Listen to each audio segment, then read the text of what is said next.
if you want to live a life of violation and violate your life and violate others and be disloyal, be a poor steward of yourself, then go ahead, smoke, drink, take drugs, and eat whatever you want, whenever you want, and chances are you're going to suffer and you're going to pay a big price for it and you're going to check out early. If that's what you want, then so be it, but I'm only here for those really that are looking, seeking, searching for a better life for themselves.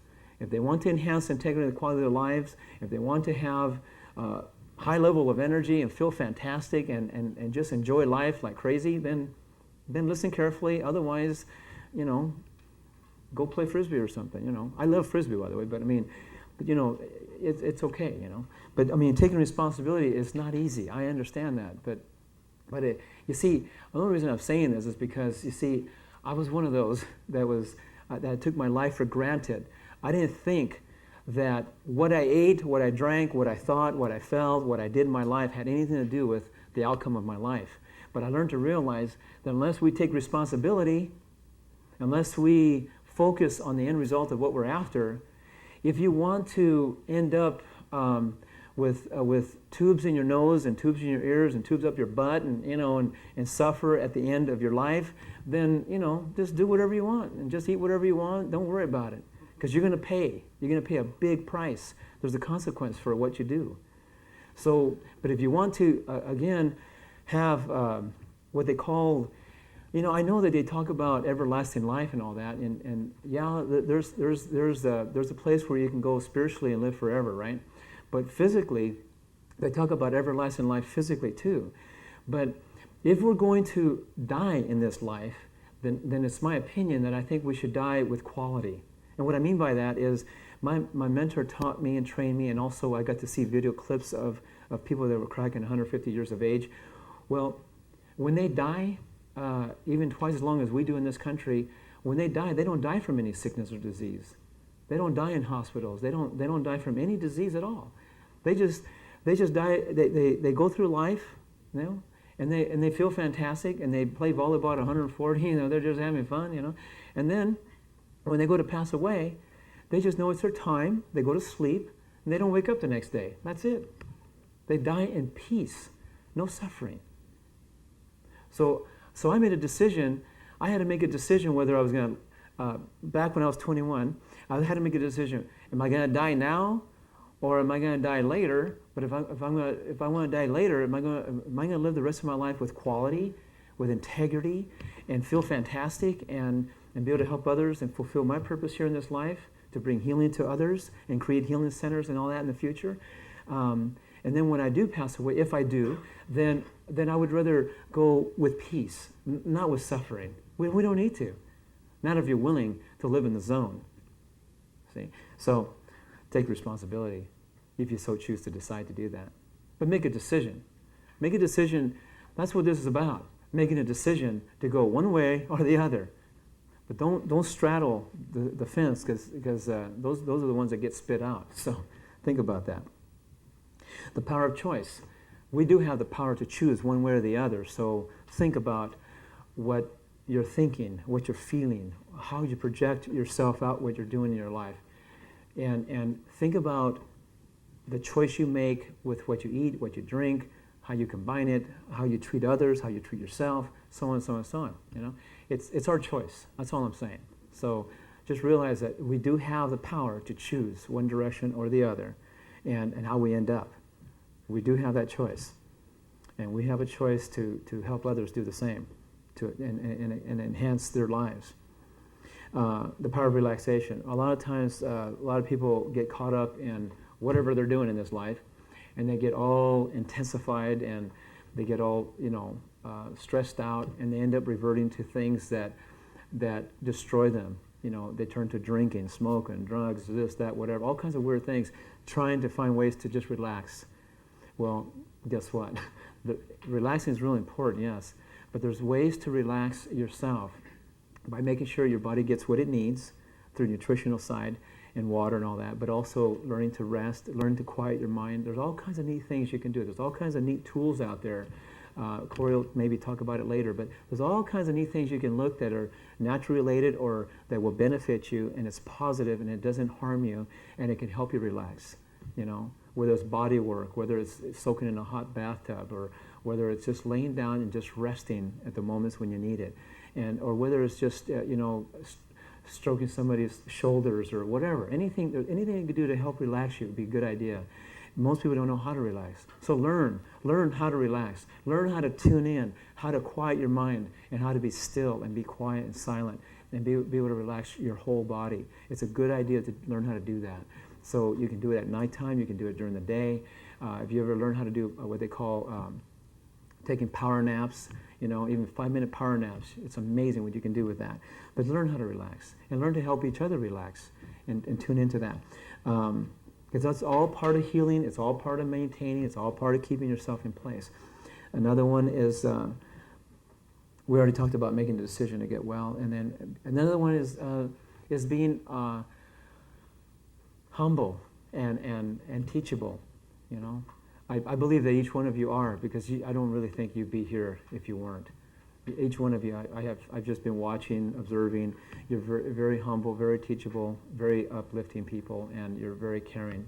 Otherwise, I don't think you'd be here, because you're taking responsibility for yourselves just to be here alone. I mean, most people would never come to something like this, so you guys, in my eyes, you're pretty incredible, pretty wonderful people, and I'm very thankful to be among all of you. So that's the first one. That's the first block. It's very, very key, very important, because that's the one that governs which direction you're going to go in life and how you're going to be doing things in your life. The second one is more physical, but it's so important. The cell environment talks about the quality of air. You have pretty good air up here. You know, I was down in California for a few months. Well, you can almost scoop it out of the air, you know. So quality air and learning, we'll talk a little bit more explicitly about the breath. You know, most people don't know how to breathe right, and that's kind of sad because they're missing out. But we'll talk a little bit about that. But you have quality air, and then you got some pretty good water up here. So, but make sure you purify your water, because it's gotten a bit polluted now. So, and drink plenty of it. And then you got. Your soil, I think your soil up here is pretty good. So, but just make it a point to try to eat the food the food that you eat, and the soil that it comes from, qualified a bit. You know, kind of check it out a little bit, because see, a lot of the food and the soil that your food's coming from is been blasted with a lot of pesticides and all kinds of weird things, you know, and fertilizers that are not up to par anymore. And so you're not really getting the kind of nutrition you're thinking you used to get at one time.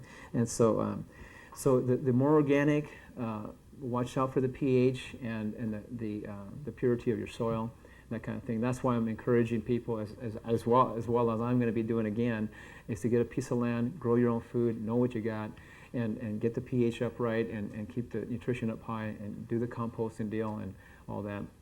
Good idea. And as far as your environment that you live in, like in your home, watch out for mold.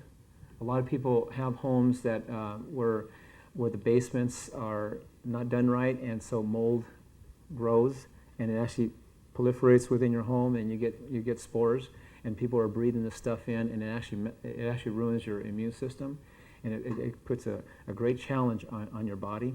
So be careful about that. And also too, there's a lot of paints that are toxic, so watch out for that. And so if you could use paints that are not so toxic, better for you. And watch out for the carpets. Sometimes people spill things on the carpets, and then mold grows underneath it, and it gets in the air, and then you breathe it, and it's really harmful. So those are things that put a stress on your immune system. So anything that puts a stress on your immune system, then you want to try to do things to rectify that. So a lot of people turn to wood floors and maybe carpets that they can clean and keep them clean, you know, rather than full-blown carpets in their home. But if you're going to have carpets, a lot of people now are turning over to like wool carpets or cotton or some type of a natural fiber or whatever. But just be careful with that, and keep them clean. And a lot of people are now turning over to using air purifying systems and and things that not only purify the air, but they put ozone in it, they purify the air and take all the dust out. They put a little bit of moisture in their purifying systems to keep a little bit of moisture in the air, that kind of thing, but yet keep them pure and clean as much as possible. So anyway, the next one is, okay. The next one is you see it says raw cellular food, organic, right? It talks about, now if you're going to feed your body, if you're interested on feeding your body on a cellular level and making sure that you're getting the proper nutritional needs fed into your cells and keep your cells healthy and strong and vibrant and all that and regenerating all the time, then what you want to look at is eating foods that feed your body on a cell level, right? So in order for that to happen, and the way the people that live in twice as long as people in this country do, see the average lifespan is about 75 between U.S. and Canada, more or less. And so with the people that live in twice as long in other countries, and of course those people are very, very rare type people, but they don't eat like we eat, okay? So I'm just sharing some ideas and principles here so that hopefully you'll catch on to it, hopefully you'll incorporate some of this. They eat basically very simple, and they eat fresh raw fruits and vegetables and herbs in the fresh raw state, just the way it comes from nature. And they eat what they call sprouted, germinated seeds, like sprouted almonds, sprouted sunflower seeds, sprouted pumpkin seeds, quinoa, amaranth. There's all kinds of different seeds, millet. There's all kinds of different seeds, your grains and all that. They soak them, sprout them, and then they make foods with them, and then they eat them. Why do they do that? Well, because the enzymes within the food, which is like the life within the food, is current during that time. But if you take and heat the food through steaming, microwaving, frying, cooking, baking, all that, any form of cooking, it destroys the life within the food before you eat it. So then you're eating what they call dead food or enzyme deficient food per se, okay? So if you want to eat cooked food, then just know that when you eat the cooked food, then you're going to have to give up part of yourself, part of your metabolic enzymes within your body to digest the cooked food more than you remanufacture in return. Because you do manufacture enzymes, metabolic enzymes in your body, right?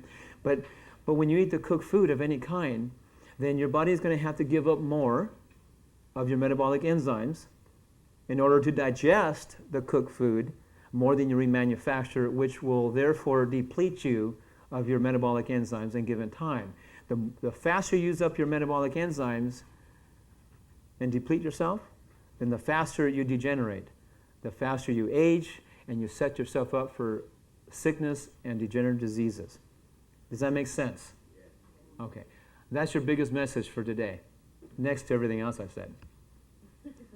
Especially when it comes to this block, when it comes to feeding your body on a cellular level. That's the biggest message of what I just, of this block that I'm talking about. If you eat cooked food, you're going to give up and sacrifice more of your metabolic enzymes in order to digest the cooked food more than you remanufacture, which therefore depletes you and degenerates you much quicker. So just bank on that. Because you see, as soon as you become enzyme deficient, here's what happens. The same food that at one time you could digest, metabolize, and utilize, such as your proteins, carbohydrates, and fats, what happens is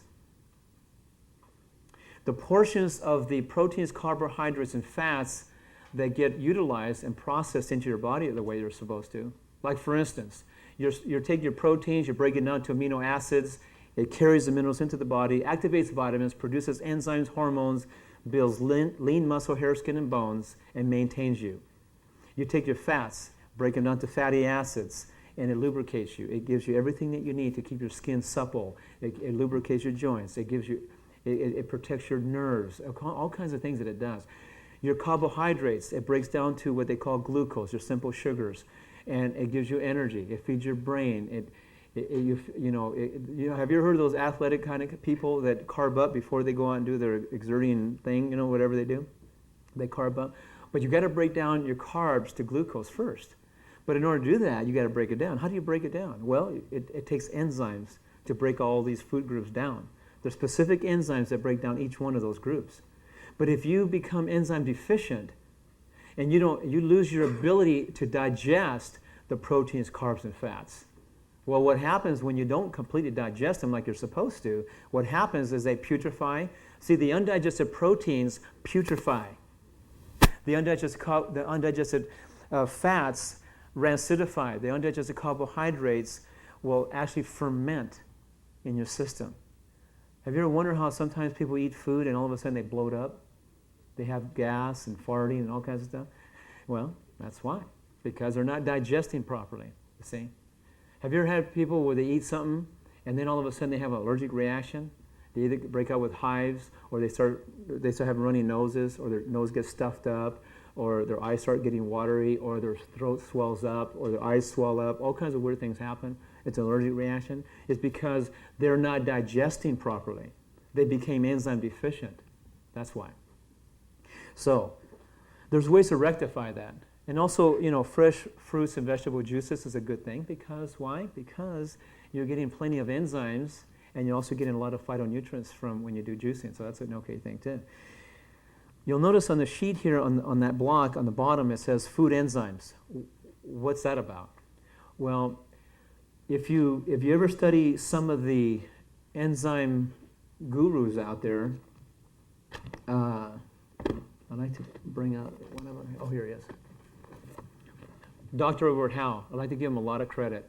The medical doctor, Dr. Edward Howell, he gave 50 years of his life researching, documenting, traveling all over the world, studying the most healthiest people of the world, wondering why is it that they're so healthy and last so long, and why we don't last so long, and why we suffer with diseases. So he found out enzymes was like a missing link. So he discovered that the people over there that are healthy and vibrant and strong and last a long time, they eat foods that are real high in enzymes. Enzyme-activated food means raw fruits and vegetables and juices, right? Enzyme-active food. And then he also discovered that when he put his patients on this type of a lifestyle, they all recovered in time and stayed recovered as long as they maintained that lifestyle. But what he discovered was, in the process of all this, when they went home after they got well, they went back to their old lifestyle. They started eating more cooked foods, fried foods, conventional foods that people eat today. So within time, within a year, 2, 3 years, their symptoms started coming back. They lost their ability to digest, metabolize, and eliminate proper, and things started backing up in their system. They became enzyme deficient again, and so then their proteins, carbohydrates were starting to putrefy, ferment, and recidify, what have you. These toxins started accumulating, and they started developing excess weight, mineral deposits, protein plaquing, and parasites, and that kind of thing. And so their disease started coming back, you see. So then he thought, you know what? This is really something, I get these people well, and then they go back to their old habits, even after they learned the truth, and they got them well, but they go back. So it's very difficult, he found and discovered years ago, I'm not going to be able to get all people onto a true vegetarian, raw food, vegan, lifestyle, and all sprout seeds and, fresh juices, raw fruits and vegetables. It's not going to happen.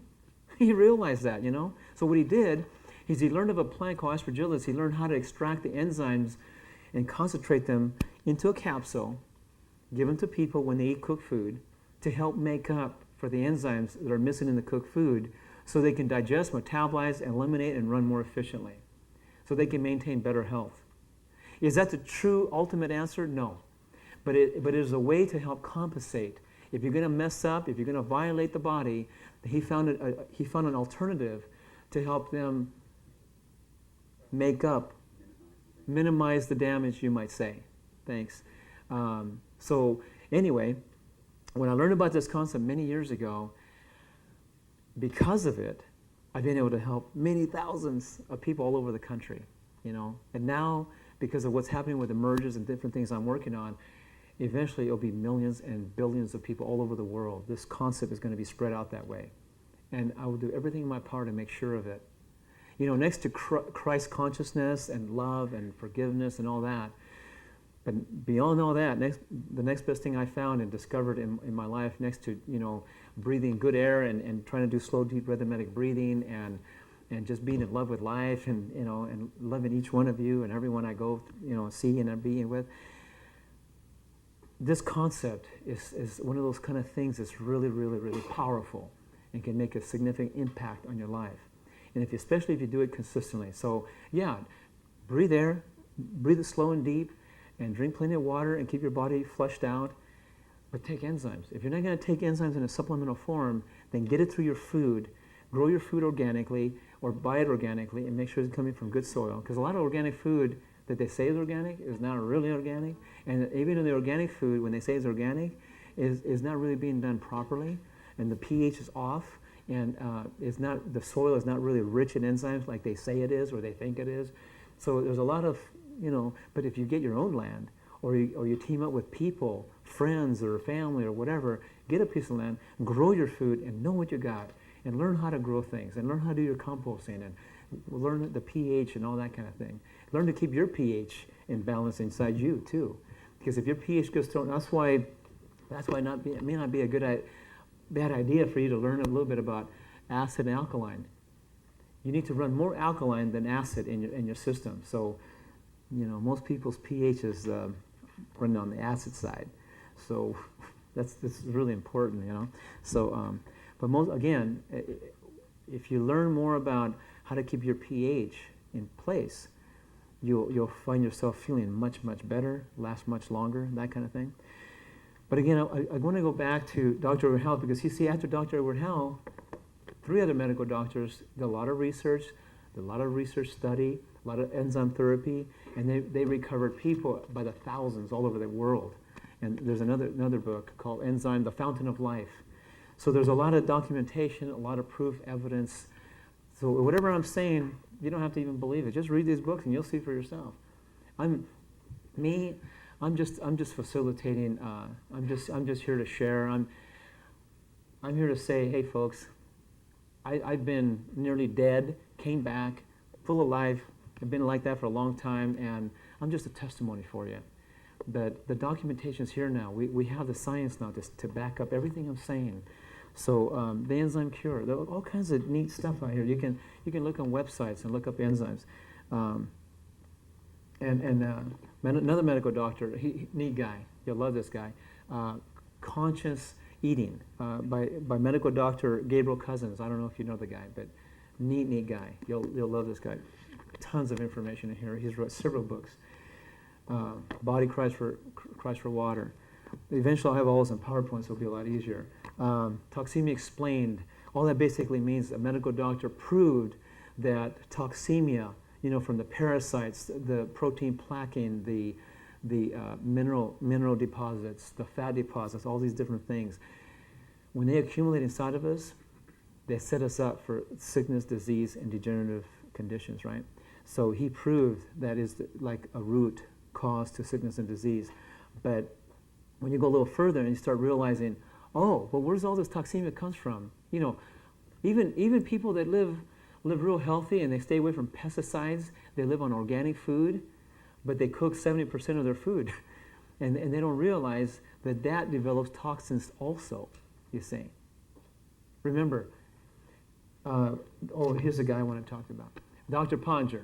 Dr. Ponger, he did a cat study. He took 2 big groups of cats, and he had a sanitarium, so he had his patients and all that, but he wanted to find out some things too, and he was a very neat guy. And so what he did is he took 2 big groups of cats, he fed 70% cooked food to one group and 30% raw, and then the other group 100% raw food, enzyme rich, right? 4 generations of cats later, the first group that was living on 70% cooked food was suffering with every disease known to man. They put liquor and water before them. You know, the liquor that people drink to get high on, you know, get buzzed on? They put liquor and water before these cats, and a majority of them drank the liquor before the water. And there was a reason for it.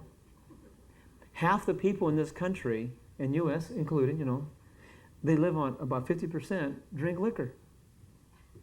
And there's a reason for it. But they don't tell you. But there's a reason. I'll explain. The second group was living on 100% enzyme-rich food. 4 generations later, they were healthy, vibrant, strong, reproductive, doing just great. They put liquor and water before them. They drank water, and they never drank the liquor. Because they didn't need to. Because they weren't craving it. They didn't need it. Because their body was getting what it needed, so it didn't have to go after the liquor. But the first group, I thought was interesting, because it became so enzyme deficient, the animals became so toxic, they had plaquing, they had heart disease, they had all forms of cancers, diabetes, arthritis, all kinds of different things happening to these animals. And they also were suffering with production problems, like, what do they call it, infertility? And they discovered that they had such a hormone imbalance that the males were going after the males and the females were going after the females. Yeah, hormone imbalance, Have you ever seen men where their hormones go out of balance to the point where they become real feminine-like, And have you ever seen women where they become real aggressive?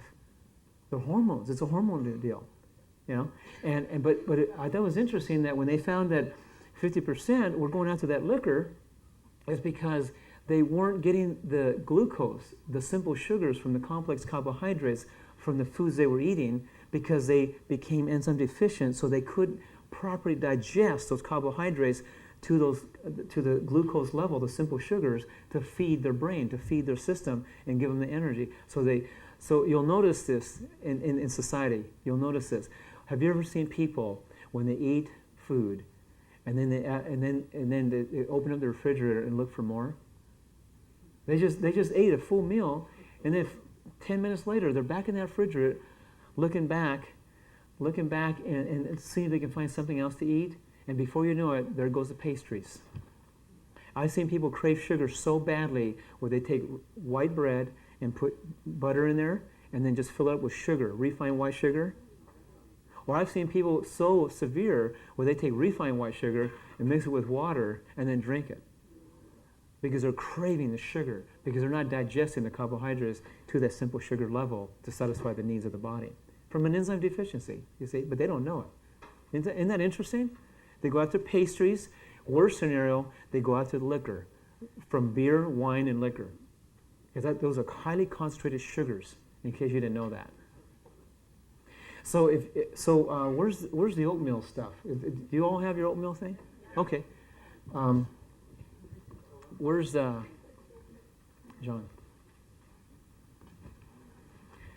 Give each one of those an enzyme so they can just separate the capsule and then drop the enzymes into the oatmeal and then stir the enzymes into the oatmeal for a couple minutes. Yeah, do it now. Is it time? Did I do it? I'll back up a little bit. Where did I miss it?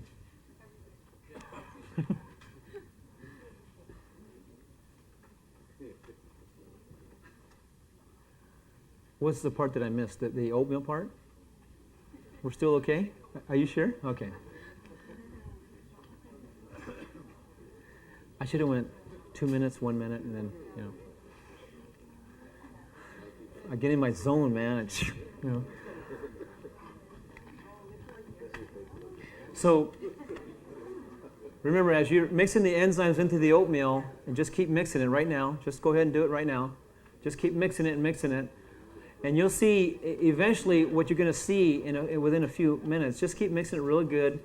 What you're going to see is the enzymes are going to get into the oatmeal, is going to mix in, and the enzymes are going to break down the proteins, carbs, and fats, and fiber that's in there. It's going to break it down and liquefy it. That's what generally you're going to see. And when you see that, well, I'll let you all do it first, and then I'll explain a little bit more.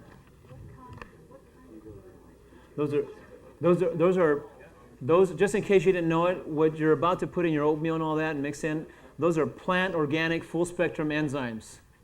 Yeah. Plant organic full spectrum enzymes. Beyond, yeah. pharmaceutical grade, right? There's all kinds of enzymes out there in the world. Many different companies carry enzymes now. I've been doing this for many years.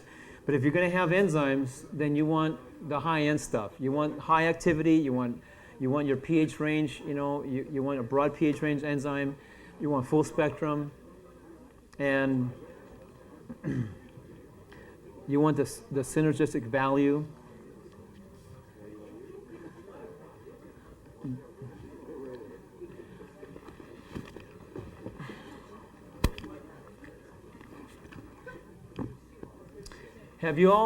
Does each one of you all have the enzymes already? Have you already liquefied your oatmeal yet? Is there anyone that hasn't yet? One person hasn't? Okay.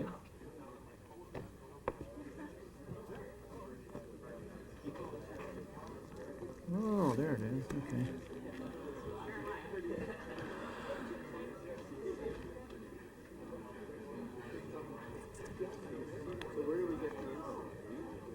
Wes.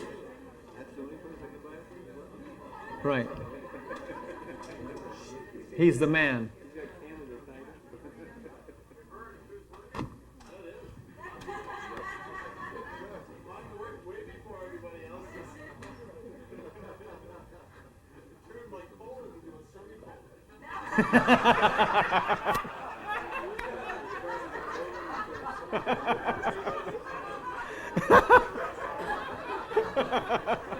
That's funny. That's funny. That's great. Never heard that one before.